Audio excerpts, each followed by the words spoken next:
કોંગ્રેસ પ્રમુખનું નિવેદન સામે આવ્યું છે। મનોજ કથિરિયાએ ચૂંટણી લડવાની ઈચ્છા દર્શાવી છે। મને ટિકિટ આપશે તો હું લડીશ તેવું કહ્યું છે કથિરિયાએ। સાથે કોંગ્રેસ જિલ્લામાં મજબૂતાઈથી તેઓ લડશે તેવી વાત તેમણે કહી છે। અગાઉ વિધાનસભા ચૂંટણી લડ્યા છે કથિરિયા।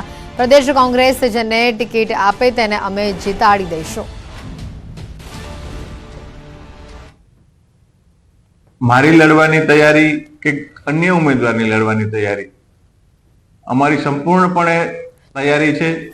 હું આવું કે બીજો કોઈ ઉમેદવાર આવે અને અમે એને જીતાડી અને પૂર્વ તૈયારી સાથે અમારી તૈયારી છે અને અમે કોંગ્રેસ પાર્ટી કાલે મજબૂત હતી, આજે મજબૂત છે। લોકસભાની ચૂંટણીનો શંખનાદ થઈ ચૂક્યો છે। તમામ પક્ષનો ચૂંટણી પ્રચાર પૂરજોશમાં ચાલી રહ્યું છે। ત્યારે મહેસાણામાં પણ ચૂંટણી જંગ જામી રહ્યું છે। ભાજપ અને કોંગ્રેસ બંને પક્ષો જીતનો દાવો કરી રહ્યા છે। જિલ્લા ભાજપ પ્રમુખ ગિરીશ રાજગોરે ભાજપ ઉમેદવારને 5 લાખની લીડથી જીતાડવાનો વિશ્વાસ વ્યક્ત કર્યો છે। તેમણે કહ્યું કે મહેસાણામાં ભાજપને હવે હારનો ડર નથી, પણ મહેસાણા સીટ ઉપર ભાજપની લીડ વધારવી છે તે માટે કાર્યકરોએ બૂથ લેવલથી માઇક્રો પ્લાનિંગ કર્યું છે। તો કોંગ્રેસ પણ જિલ્લાના 1800 બૂથ પર કામગીરી પૂર્ણ કરી ચૂંટણી જંગમાં ઉતરવાનો દાવો કરી રહી છે। મહત્વનું છે કે મહેસાણા બેઠક ઉપર ભાજપ અને કોંગ્રેસથી કોણ મેદાને ઉતરશે તેના પર સસ્પેન્સ યથાવત છે। મહેસાણા જિલ્લાના 1872 જેટલા બૂથ અમારા સમિતિના બનેલા।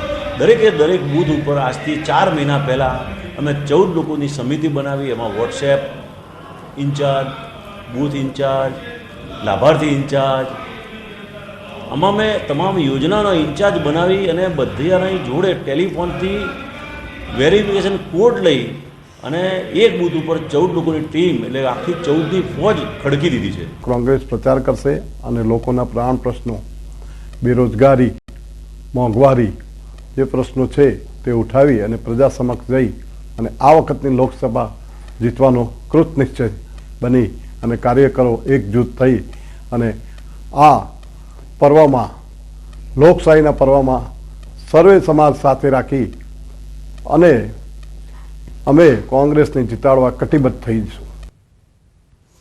પોરબંદર લોકસભાના ઉમેદવાર મનસુખભાઈ માંડવિયાનો પૂરજોશમાં પ્રચાર ચાલી રહ્યો છે। જેતપુરમાં મનસુખ માંડવિયા અને જયેશ રાદડિયા એક બાઇકમાં સવારી કરતા નજરે પડ્યા। જેતપુર સ્વામિનારાયણ મંદિરે મનસુખ માંડવિયાએ દર્શન કર્યા। સ્વામિનારાયણ મંદિર ખાતે નાની ગલી હોય, ધારાસભ્ય જયેશ રાદડિયાની બાઇક પાછળ મનસુખ માંડવિયાને બેસાડીને સવારી કરતો આ વિડીયો સામે આવ્યો છે।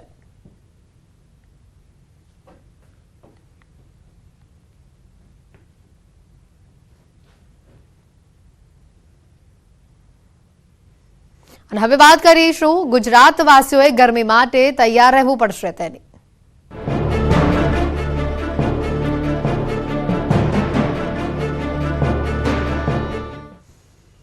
ગુજરાતવાસીઓ માટે અહીંયા મોટા સમાચાર છે। ગરમી અંગે હવામાન વિભાગની આગાહી સામે આવી છે। 5 દિવસ સુધી ગરમી પોતાનો પ્રકોપ બતાવશે। આકાશમાંથી આગ ઓગતી ગરમી પડશે। સૌરાષ્ટ્ર કચ્છમાં હીટવેવની આગાહી છે તો કચ્છ પોરબંદરમાં ગરમ પવન ફૂંકાશે, જ્યારે પોરબંદરમાં 1 થી 2 ડિગ્રી પારો ઉચકાશે। રાજ્યનું મહત્તમ તાપમાન 39 ડિગ્રી પર છે તો 5 દિવસ સુધી ગરમી વધતા તાપમાન વધેલું જોવા મળશે। 5 दिनों के लिए जो है सौराष्ट्र कच्छ के जो है 1-2 हिस्सों में जो है हीट वेव भी जो है उसकी पॉसिबिलिटी बनती दिख रही है। और अगले 5 दिनों में जो है जैसे कच्छ रीजन तथा पोरबंदर जो है डिस्ट्रिक्ट में जो है हीट वेव जो है अगले 5 दिनों के लिए जो है। અને આજ મુદ્દે વધુ વિગત મેળવીશું। સંવાદદાતા વિભુ અમારી સાથે સીધા અહીંયા જોડાઈ ચૂક્યા છે। વિભુ, જે રીતની ગરમીનો માહોલ અત્યારે જોવા મળી રહ્યો છે, અત્યારે જ બપોરે ઝટકા મારતી ગરમી આપણે અનુભવી રહ્યા છે, હજી આગળના દિવસોમાં ગરમી વધે તેવું કહેવામાં આવી રહ્યું છે હવામાન વિભાગ તરફથી, વધુ અપડેટ શું?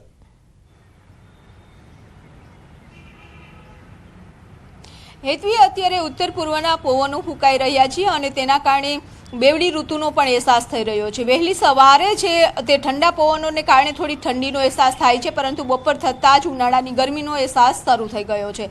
હવામાન વિભાગ દ્વારા આગાહી કરવામાં આવી છે કે ઉત્તર પૂર્વના પવનો ફૂંકાઈ રહ્યા છે, તેના કારણે સૌરાષ્ટ્ર અને કચ્છના જે સૌરાષ્ટ્રના પોરબંદર અને કચ્છનું કંડલા જે વિસ્તાર છે કે ત્યાં હીટવેવની આગાહી છે તે આપવામાં આવી છે. આગામી 5 દિવસ છે હીટવેવની સ્થિતિ યથાવત રહેશે, એટલે કે ગરમ પવનો ફૂંકાશે અને તેના કારણે મહત્તમ તાપમાન 2 થી 3 ડિગ્રી વધારો થઈ જશે. ખાસ કરીને હવામાન વિભાગ દ્વારા ઉનાળાની શરૂઆત થાય તે પહેલાં જ પૂર્વાનુમાન લગાવ્યું હતું કે આ વર્ષનો ઉનાળો છે તે ઘણો આકરો રહેશે અને હીટવેવની ફ્રીક્વન્સી છે તે વધી જશે. ઉનાળાની શરૂઆત થઈ છે અને ઉનાળાની શરૂઆતમાં જ હીટવેવની ફ્રીક્વન્સી જોવા મળી રહી છે, ત્યારે લોકોને પણ સતેજ કરવામાં આવ્યા છે કે જે લોકો છે ખાસ કરીને હીટવેવની સ્થિતિ જે વિસ્તારમાં છે એ વિસ્તારમાં 1 થી 4 છે લોકોએ કામ વગર ઘરની બહાર ન નીકળવું જોઈએ.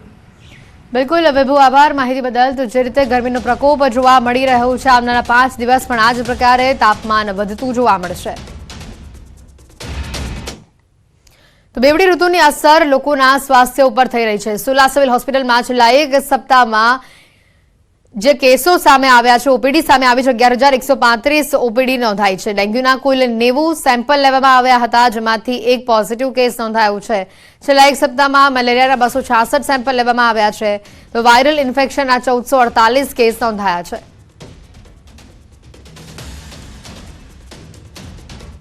સોલા સિવિલ હોસ્પિટલની વાત કરીએ તો ગયા અઠવાડિયામાં અમારી હોસ્પિટલમાં ઓપીડીમાં લગભગ 11,135 દર્દીઓ નોંધાયેલા અને દાખલ દર્દી 1,014 કેસ અમારી હોસ્પિટલમાં જોવા મળેલા.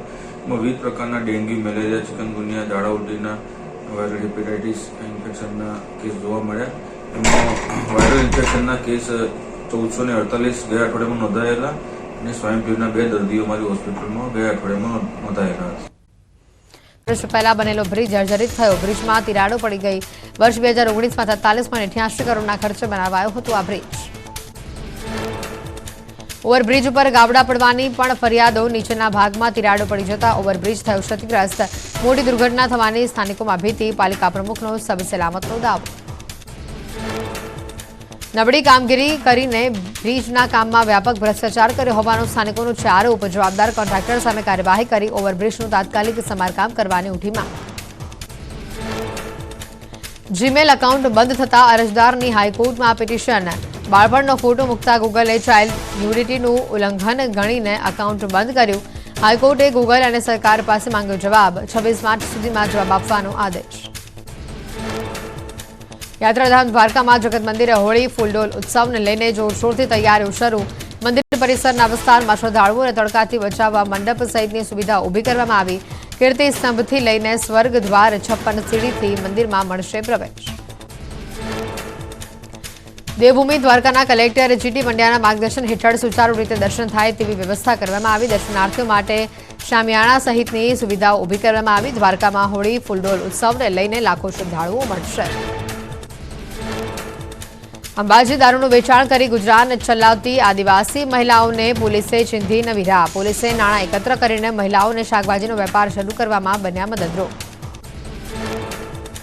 અંબાજીના બજારમાં નશાખોરો સામે પોલીસે કરી હતી લાલાખ. તપાસ દરમિયાન દારૂના રવાડે ચડેલી મહિલાઓ ઝડપાઈ હતી. કમાણીનો કોઈ વિકલ્પ ન હોવાનું જણાવતા પોલીસે મહિલાઓને કરી મદદ. ભુજમાં જાળવણીના અભાવે બાગ બગીચા વેરાન બન્યા. રાજેન્દ્ર પાર્ક, ખેંગાર પાર્ક અને વંદે માતરમ પાર્કમાં બગીચાઓ દયનીય હાલતમાં. 55 લાખના ખર્ચે બનાવવામાં આવેલા પાર્કની જાળવણીમાં તંત્ર બેદરકાર.